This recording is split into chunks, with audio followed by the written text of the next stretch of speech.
Mari kita buka dalam kitab Rut pasal yang pertama, ayat yang pertama hingga ayatnya yang ke-6. Silakan buka Bapak Ibu dan Bang Kuping silakan baca.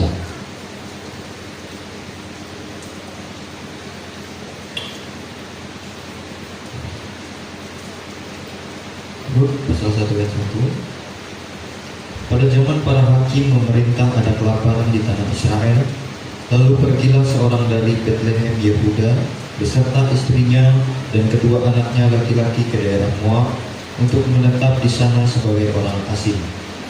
Nama orang itu ialah Elimelek, nama istrinya Naomi, dan nama kedua anaknya Mahlon dan Kilion. Semuanya orang-orang Efrata dari Betlehem Yehuda, dan setelah sampai ke daerah Moab, diamlah mereka di sana. Kemudian matilah Elimelek, suami Naomi, sehingga perempuan itu tertinggal dengan kedua anaknya. Keduanya mengambil perempuan Moab, yang pertama bernama Orpa, yang kedua bernama Rut, dan mereka diam di situ kira-kira 10 tahun lamanya. Lalu matilah juga keduanya, yakni Mahlon dan Kilion, sehingga perempuan itu kehilangan kedua anaknya dan suaminya. Kemudian berkemaslah ia dengan kedua menantunya, dan ia pulang dari daerah Moab. Sebab di daerah Moab ia mendengar bahwa Tuhan telah memperhatikan umatnya dan memberikan makanan kepada mereka. Iya, sedemikian jauh pembacaan firman Tuhan kita pada pagi hari ini. Bapak Ibu, tema kecil kita di pagi ini ya, yaitu adalah Allah berdaulat atas kehidupan umatnya. Ya, Allah berdaulat atas kehidupan umatnya. Bapak Ibu yang diberkati Tuhan, Allah berdaulat itu artinya bahwa Allah yang memegang hak, Allah yang memegang kendali atas setiap kehidupan kita. Maka Bapak Ibu yang diberkati Tuhan Yesus, apapun yang terjadi dalam kehidupan kita, suka duka kita, baik buruk kita, itu ada dalam kendali Tuhan. Terima kasih Pak.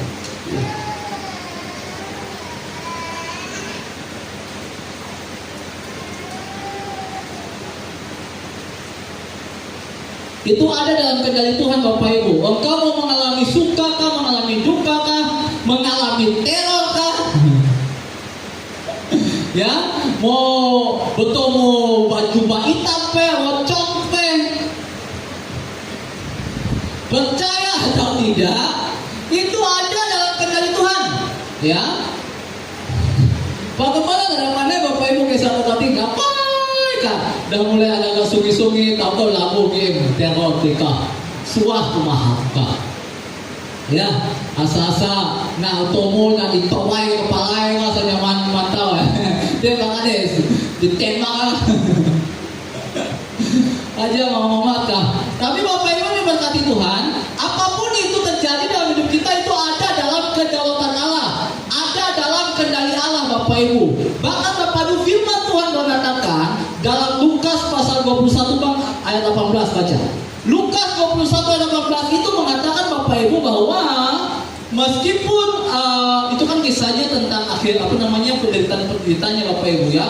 Meskipun badai bergoncang ataupun gunung-gunung ataupun bangsa-bangsa akan melawan bangsa, tetapi Bapak Ibu Tuhan mengatakan sehelai rambut jatuh pun saja Tuhan tahu itu atas kendali Tuhan. Baca Bang Lukas 21 ayat 18. Tetapi tidak sehelai pun dari rambut kepalamu akan hilang. Iya, tidak sehelai pun dari rambut kepalamu akan hilang. Bapak Ibu, lihat baik-baik Bapak Ibu. Artinya Bapak Ibu, rambut kita jatuh pun juga itu atas seizin Tuhan. Itu ada dalam kendali Tuhan. Maka Bapak Ibu, setiap masalah yang kita alami, setiap cobaan yang kita alami, itu semua ada dalam kendali Tuhan. Nah, saudara, kisah ini kisah keluarga Elimelek. Bapak Ibu penafsir mengatakan bahwa ini penafsir mengatakan dari kisah ini dan memang ada buktinya. Kisahnya bahwa keluarga Elimelek itu dapat hukuman daripada Tuhan oleh karena mereka tidak setia kepada Tuhan, kepada bangsanya dan kepada negerinya. Kasusnya Bapak Ibu di dalam ayatnya yang pertama itu ketika terjadi kelaparan di bangsa Israel, Bapak Ibu lihat baik-baik. Ketika terjadi kelaparan di bangsa Israel, Bapak Ibu, ya, Elimelek bersama dengan Naomi dan anak-anaknya Mahlon dan Kilion, ya, itu ya anak SMP, SMA dengar ya, ini pelajaran agama juga, ya. Itu mereka kabur Bapak Ibu, mereka berangkat, mereka keluar dari bangsa Israel di Bethlehem Yehuda, mereka tinggal waktu itu Bapak Ibu di Bethlehem. Mereka pergi Bapak Ibu keluar ke tanah Moab. Saudara lihat baik-baik Bapak Ibu, mereka pergi ke tanah Moab, tanah Moab Bapak Ibu penuh dengan orang-orang yang tidak kenal dengan Tuhan. Ya, mereka tidak kenal dengan Tuhan. Maka Bapak Ibu oleh karena mereka tidak setia, maka Bapak Ibu penafsir mengatakan Elimelek mati, Mahlon mati, Kilion mati. Ya, sisa Naomi yang masih hidup Bapak Ibu. Ya.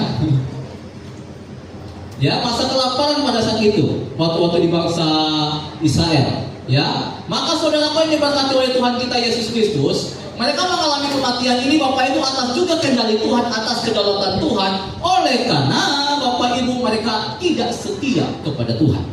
Nah, saudara yang diberkati oleh Tuhan Yesus Kristus, lihat baik-baik Bapak Ibu, ya. Buktinya Bapak Ibu di dalam ayat yang pertama sampai ayat yang kedua, ayat ketiga itu mereka mati Bapak Ibu. Dan memang artinya konotasinya artinya Bapak Ibu, ya ibaratnya pemikiran jahat lah. Ya, itu konotasi namanya. Pemikir jahat kita Bapak Ibu ternyata Elimelek, keluarga Elimelek ini, Elimelek dan Naomi ini, mereka nggak mau hidup susah. Mereka mulai hidup susah Bapak Ibu, ya. Ketika di kampungnya kelaparan, mereka ingkar keluar Bapak Ibu, ya. Nah, saudara ini diberkati oleh Tuhan Yesus. Padahal bukan hanya dia sendiri yang mengalami kelaparan, tapi bangsanya mengalami kelaparan. Namun dia lebih memilih meninggalkan bangsanya, dia lebih memilih meninggalkan Tuhannya, dia lebih memilih meninggalkan negerinya dibandingkan daripada dia diam, Bapak Ibu, ya. Dan dia diam di bangsa yang tidak mengenal Tuhan. Nah, saudara lihat baik-baik Bapak Ibu. Secara manusia kita berpikir sebenarnya tidak salah agama sebenarnya. Namanya orang yang bertahan hidup lah. Namanya orang, namanya beradaptasi ya. Kelaparan, kalau istilahnya bahasanya deh, udah di kampung kelaparan ada boleh apa-apa, istilahnya kerjaan ada boleh, lalu panen udah gagal, contohnya gitu kan mengalami kekeringan Bapak Ibu gagal. Ya pergi ke kampung lain untuk mencari nafkah hidup untuk anak-anak gitu ya. Benarnya Bapak Ibu ya, nggak salah itu. Tetapi Bapak Ibu, dengan keluarnya Elimelek dengan keluarga ini sebagai satu tanda bahwa Elimelek meragukan akan kedaulatan Allah, meragukan akan pemeliharaan Allah dalam hidup mereka. Mereka pikir mereka akan mati nanti kalau mereka berdiam, mereka kabur Bapak Ibu, ya. Maka saudara yang diberkati oleh Tuhan Yesus, ini masalah utamanya, ya. Ini masalah utama dalam kehidupan kita Bapak Ibu, ya. Maka firman Tuhan sendiri mengatakan Bapak Ibu, barang siapa yang berusaha mempertahankan nyawanya, ia akan kehilangan nyawanya. Tadi mengenai pembimbing Matius 16 ayatnya yang ke-25. Apa kata firman Tuhan itu? Karena barang siapa mau menyelamatkan nyawanya, ia akan kehilangan nyawanya. Tetapi barang siapa kehilangan nyawanya karena Tuhan, ia akan memperolehnya. Bapak Ibu lihat baik-baik. Kelaparan yang terjadi di bangsa Israel pada saat itu, apakah itu tidak ada atas kendali Tuhan? Ada dalam kendali Tuhan. Ya. Tetapi Bapak Ibu, Elimelek dan keluarganya berusaha untuk kabur. Mereka berusaha untuk menyelamatkan nyawanya. Mereka tidak percaya, mereka ragu-ragu akan kedaulatan Allah, akan pemeliharaan Allah bagi umatnya. Maka Bapak Ibu, penafsir mengatakan salah satu hukuman bagi Elimelek keluarganya adalah Elimelek sendiri bersama dua anaknya mati. Sisa Naomi dan dua menantunya Orpa bersama dengan Ruth, ya. Nanti minggu depan kita akan bahas tentang Ruth lagi, ya. Nah, saudara, di sini kita mau melihat Bapak Ibu yang terjadi dalam kehidupan kita kadang-kala demikian. Maka camkan baik-baik Bapak Ibu firman Tuhan ini. Camkan ini baik-baik. Allah, Bapak Ibu, tahu akan setiap persoalan yang kita alami. Setiap masalah yang kita alami Tuhan tahu. ingat baik-baik Bapak Ibu. Setiap penderitaan yang kita alami Tuhan tahu. Yang kedua, ya, masalah apapun yang terjadi dalam hidup ini tidak akan pernah selesai. Ingat itu baik-baik. Tidak akan pernah selesai Bapak Ibu masalah di dunia ini. Tidak akan. Ya. Tetapi Bapak Ibu, sebuah peringatan bagi kita. Ingat baik-baik. Camkan baik-baik. Sebuah peringatan bagi kita. Masalah tidak akan pernah selesai di dunia ini. Tetapi peringatannya adalah ketika kita lari dari masalah, ya, kita berusaha lari dari masalah, Bapak Ibu, malah itu akan memperbesar dan menambah masalah hidupmu. Ingat itu baik-baik. Maka setiap ada masalah, jangan pernah lari. Betul Bapak Ibu, ada amin? Jangan pernah lari. Hadapi Bapak Ibu. Ya, mau ada teror apa segala macam, hadapi, nanggola. Amin ya. Kita nada ke diri Bapak Ibu. Ya, kita nada ke diri. Ada Tuhan juga kalau pakai orang-orang sekitar kita yang nolong kita. Maka Bapak Ibu, masalah yang kita alami, seberapa besar sih masalah yang kita alami di hadapan Tuhan? Kecil itu. Tetapi sebenarnya melalui masalah-masalah, melalui penderitaan-penderitaan yang kita alami, Tuhan mengajarkan kita dua hal saja pada pagi hari ini Bapak Ibu. Yang pertama, Tuhan ajarkan kita yang pertama itu setia. Bapak Ibu, setia itu berarti Bapak Ibu tidak menduakan Tuhan dalam hidupnya. Bahkan dikatakan dalam Yakobus pasal yang pertama ayat yang ke-8, itu orang yang mendua hatinya kepada Tuhan, orang yang tidak setia itu tidak akan pernah tenang hidupnya. Apa kata firman Tuhan Pak? Yakobus 1 ayat 8. Sebab orang yang mendua hati tidak akan tenang dalam hidup. Iya. Orang yang mendua hati tidak akan pernah tenang dalam hidupnya. Maka Bapak Ibu, belajarlah untuk setia Bapak Ibu. Ya, Allah begitu setia memberkati kita, memelihara kita, maka kita juga harus setia dengan Tuhan. Mau masalah apapun Bapak Ibu, bahkan hujan macam biti pun juga, kadang-kala kita Bapak Ibu punya iman hujan. Ya, kalau hujan ada semayak, tapi bersyukur kita semua bisa semayak, ya, ya. Kadang-kala Bapak Ibu, dan kadang-kala Bapak Ibu bagaimana pun gonyam dengan anak-anak kita Bapak Ibu. Sida kalau nak angkat semayak, lalat mantuk kaban johan. Ajat api sebenarnya onak nama, ajat api sebenarnya onak semayak. Tapi pas mantuk ngisi kaban johan, dah balak. Yang pada bagaimana, kayu hai. Ubah kesi dia bakal menapa. Ya, kadang biasanya anak-anak muda, engkau ada kala bertumbuh, engkau ada kala maju, engkau ada kala berhasil. Kalau selarat mantok kaban jerohat.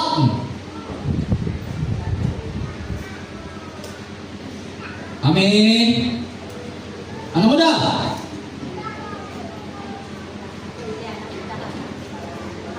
Serius.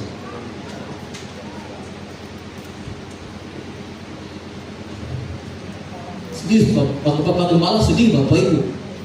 Hati tak semayang. Gola pakai, kemolu pakai, nyaru kau kemolu nyaru. Pemodif kemolu yang ulah kita ada kala maju. Padahal potensi bakal. Mantau tadi. Dak wasitnya nyanyi pemaga-maga, nari pemaga-maga, bukan orang lain, orang wasit, bukan orang Ambon. Nyanyi maga, nari maga, tapi aja ngurung diri, gara-gara kemolo. Semacam.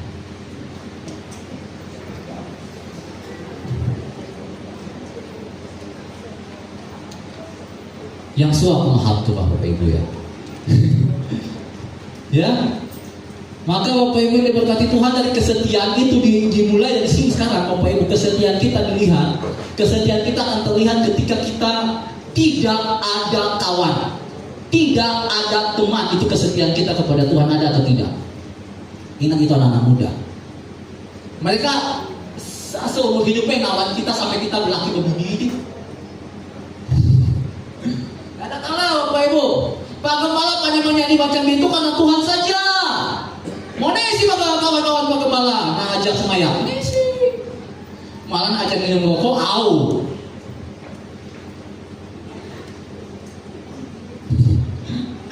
Ya, Pak Gembala berharap anak-anak kita, anak-anak muda semua. Ini yang Pak Gembala kadang Bapak Ibu ini yang sebagai curahan hati aja sebagai seorang gembala. Bukan Pak Gembala memojokkan mereka, enggak. Pak Gembala curahan hati Pak Gembala bagi kita sebagai orang tua, tolong terus bimbing anak-anak mereka, anak-anak Bapak Ibu supaya setia dengan Tuhan. Karena kesetiaan dengan Tuhan Bapak Ibu hidupmu berhasil. Serius. Ya, Pak Gembala ada kala mantau orang yang setia dengan Tuhan gagal hidupnya, ada kala. Meskipun pasti mungkin dia akan ada jatuh, tapi dia akan bangkit karena dia ingat Tuhan. Ada amin, anak-anak muda. Sungi, Kemolo, kena songing, kena singok. Bukan begitu Bapak Ibu yang diberkati Tuhan, tetapi Pak Gembala mau ajarkan supaya mari kita setia dengan Tuhan sampai akhir hidup kita karena Tuhan begitu setia dengan kita. Itu dia. Ya, maka saudaraku ingat baik-baik Bapak Ibu, belajarlah setia di tengah-tengah penderitaan yang kita alami. Itu yang pertama. Ya, Elimelek tidak setia kepada Tuhan, dia kabur dari masalah, dia lari dari masalah. Tuhan hukum Bapak Ibu mati. Dia dengan anak-anaknya. Tuhan masih izinkan Naomi hidup.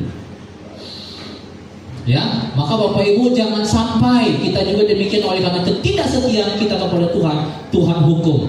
Tidak tahu apakah mati ataupun yang lain, Tuhan hukum itu macam-macam. Tetapi pada malam itu kita diberkati.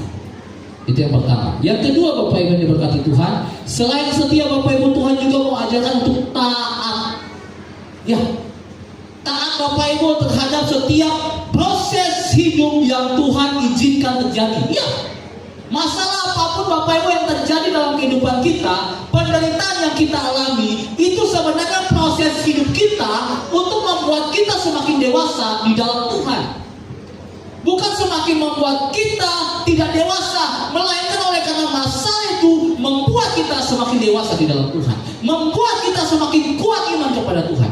Bapak Ibu ingat baik-baik Bapak Ibu, dalam tubuh kita, tubuh manusia Bapak Ibu, ada yang namanya antibodi.